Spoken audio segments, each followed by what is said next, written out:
Muito bem, a Procuradora-Geral da República, Raquel Dodge, encaminhou nesta sexta-feira ao STF parecer contrário ao pedido do ex-presidente presidiário Lula para anular sua condenação no caso do triplex de Guarujá.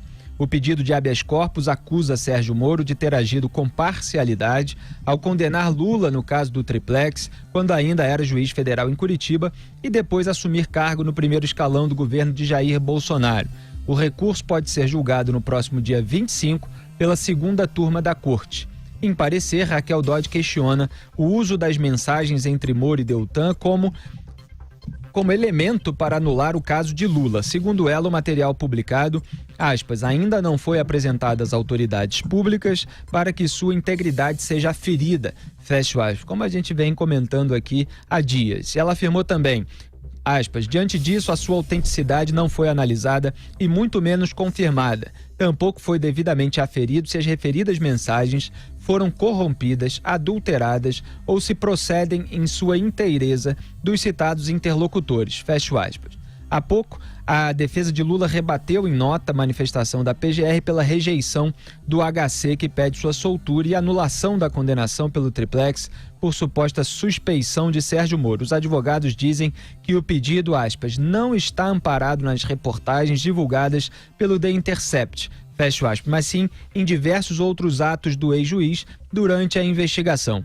Cita a interpretação de telefones da defesa, a condução coercitiva de Lula, a atuação para impedir sua soltura pelo desembargador Rogério Favretto, a divulgação da delação de Antônio Palocci no ano passado e a nomeação de Sérgio Moro para o Ministério da Justiça.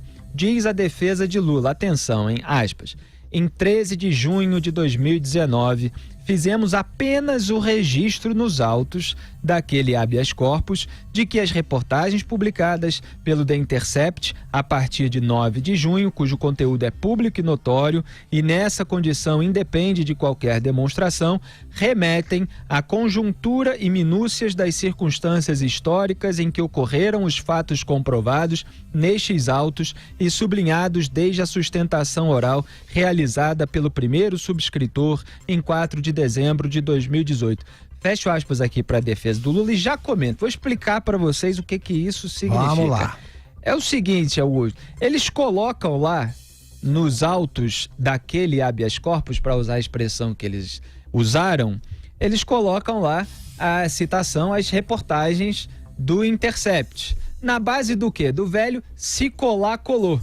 Aí vem a Procuradora-Geral da República, como aquilo consta nos autos daquele habeas corpus, ela vai e rebate. Mostra que aquilo não tem perícia nenhuma a respeito, não se sabe se é autêntico, se não é, se foi adulterado, se não foi. Aí eles falam assim, não, mas isso não é a nossa alegação. Não faz parte da nossa alegação para que seja declarada a parcialidade do juiz Sérgio Moro, para que seja declarada a sua suspeição. Então eles colocam ali para enfeitar, só para enfeitar, isso, né? Assim, se colar, colou, mas se alguém rebater, fala, não era isso. Não. Então o que eles tentam sempre fazer é engrossar o caldo. Eles pegam todas as medidas que foram adotadas pelo juiz Sérgio Moro durante a investigação, durante o processo, que desagradaram a eles, todas aquelas que fizeram eles espernear mais e mais e mais, aí eles enumeram, fazem um volume grande para parecer que o Lula sempre foi perseguido pelo juiz Sérgio Moro, e aí tentam conseguir a soltura do criminoso condenado em 3 instâncias por corrupção e lavagem de dinheiro. Ele só não tem coragem de dizer que o Lula é inocente. Pode reler aí, eles em nenhum momento afirmam.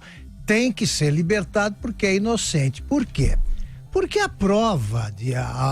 provas que mostram a culpa do Lula foram apresentadas na sentença do juiz Sérgio Moro, resumidamente até, foram encampadas pelo Tribunal Regional da 4ª Região, né? O Tribunal Regional Federal da 4ª Região. TRF4. Foram reafirmadas pelo Superior Tribunal de Justiça e nos recursos até agora apresentados pelo Supremo também não encontraram guarida os recursos dos advogados porque não fazem sentido. Pois bem, agora eles vêm com esse truque usando o que cada vez mais demonstra, né, reforça a suspeita de que a montanha só está parindo ratos, para usar uma expressão original, né? Pois bem, esse último vazamento de ontem, nem a imprensa que encampa qualquer bobagem dessas aí quando quer prejudicar o Sérgio Moro, deu na primeira página. Eles não conseguiram o pessoal do The Intercept, os jornalistas investigativos ali com direção feita com viseiras, né, pelos donos que eles têm, eles não conseguiram a primeira página. Até os jornais entenderam que é uma bobagem. Agora vamos lá. Vamos botar os pingos nos is e fazer as perguntas corretas, que eu quero saber quem é que responde o quê. O Lula é culpado ou é inocente? Alguma dúvida de que o Lula é culpado? Será que todos os juízes erraram? Existe algum inocente preso pela Lava Jato? Dos vários, da bancada suprapartidária de detentos, né? Existe algum que está lá injustamente, algum erro judicial? A Lava Jato tem que anular o processo do Lula, por quê? O que houve de errado? O Sérgio Moro plantou alguma prova?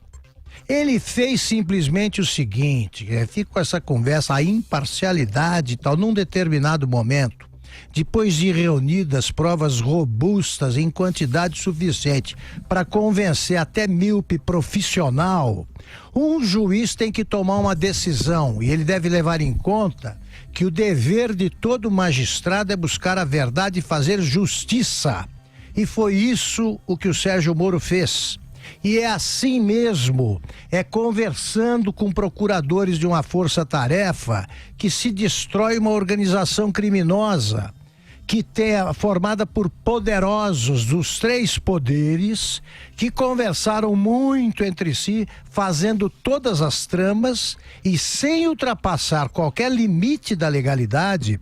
O Sérgio Moro e os procuradores reuniram provas suficientes para que o Lula fosse condenado nesse processo e fosse condenado também nos processos que virão. Ele já tem uma segunda condenação, quero ver o que vão dizer agora da juíza que emitiu a sentença e que vão dizer do TRF que vai confirmar, né? Agora já é o julgamento em segunda instância. O que há é uma disputa entre uma oposição que mostra de um lado um quadro que mostra, de um lado, homens dispostos a fazer justiça, de outro lado, a turma da escola do Gilmar Mendes, né? E os seus discípulos tentando defender o indefensável para mostrar que não. Como houve algumas tecnicalidades que colocam em perigo a moral e os bons costumes, a ética, um ladrão comprovado tem que ser libertado e inocentado. Fala, Zé Maria Trindade. Esse parecer do Ministério Público, né, e assinado aqui no Supremo pela Procuradora-Geral da República, Raquel Dodge, ele é praxe, uma exigência do Código de Processo Penal, né? O ministro Edson Fachin pede que o Ministério Público fale nos autos, e por isso a Procuradora-Geral apresentou esse parecer. É um parecer oficial do Ministério Público, né? E é muito importante, porque dá uma visão ali do que pensa o órgão máximo do Ministério Público sobre este caso do vazamento de telefones de autoridades, de juiz, de procuradores federais, de jornalistas e também de advogados, segundo indicações que chegaram aqui. Então, é uma peça importante no processo, esse parecer.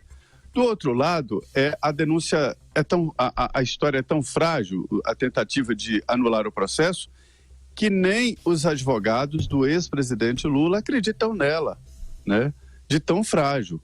O Ministério Público diz que tem que ver se elas são verdadeiras, que podem não ser e tal, e que são o tal fruto da árvore envenenada, que é um jargão no meio jurídico para dizer que a origem de uma prova, uma origem ilícita, torna a prova também ilícita, né?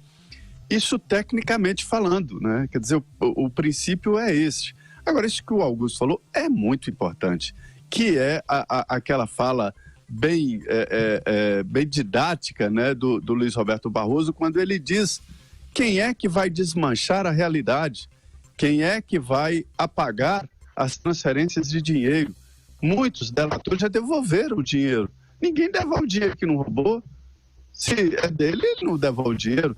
Ninguém vai devolver provas que existem no processo. Quer dizer, não há como desmontar um processo que foi tão perfeito e passou, além do juiz Sérgio Moro, pelo Tribunal Regional Federal e também STJ e Supremo Tribunal Federal.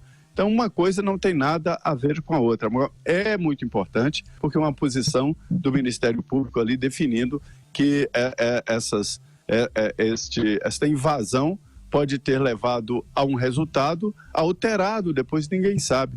E o ministro Sérgio Moro já está adotando essas cautelas. Ele não está confirmando os novos vazamentos que estão vindo a conta-gotas, né? E está dizendo que é preciso realmente esperar por uma perícia técnica, porque nem ele se lembra mais do que falou, né, de uma forma secreta, né, neste trabalho de juiz que é muito importante e não era um juiz omisso, viu? Zé, digamos que que seja verdadeira esse vazamento aí, o último vazamento de ontem. Tá bom, faz de conta que isso aconteceu. Qual é o problema de um juiz considerar insatisfatório a condução de um depoimento, a condução de um interrogatório por uma procuradora? Qual é o problema? Em que isso é ilegal? Ele não pode externar isso aí, não pode falar nada. Quando você tem todas as evidências de que você está lidando com a maior quadrilha da história, você já tem que tomar o seu lado, sim. Já havia provas suficientes. Você continuava com as investigações. Agora, alguém duvida de que o Petrolão houve? Alguém acha que não teve como chefe o Lula? É o que você falou, esse dinheiro vai ser devolvido para os bandidos? Eles serão libertados? Quem pensa assim é comparsa da quadrilha. Na prática é isso. Diante das evidências, como jornalistas, por exemplo, você vê ali, você apura, vê as coisas com isenção. Constatado o fato, você toma posições, sim, como nós tomamos. Eu fiz o possível para que o Lula fosse punido e continuo achando a mesmíssima coisa, até que alguém me convença de que um culpado é inocente. E houve aconselhamento também por parte do ex-presidente Lula, né? O juiz Sérgio Moro deu vários conselhos para ele se portar como um réu, alertou, fez alertas também para o ex-presidente. Como a juíza Gabriela, que falou aquela frase, né? Se o senhor continuar assim, nós vamos ter problema. Isso é um alerta. Fez um alerta de um lado, fez um alerta de outro, né? Assim como orientou várias vezes o advogado Lula, Cristiano Zanin, nas audiências, a se comportar também da maneira correta, porque também estava atrapalhando as audiências, né? Se julgar por essa interpretação de que o Moro teria dito que a procuradora estaria atrapalhando ou algo assim. Quer dizer, isso também foi feito em relação ao outro lado.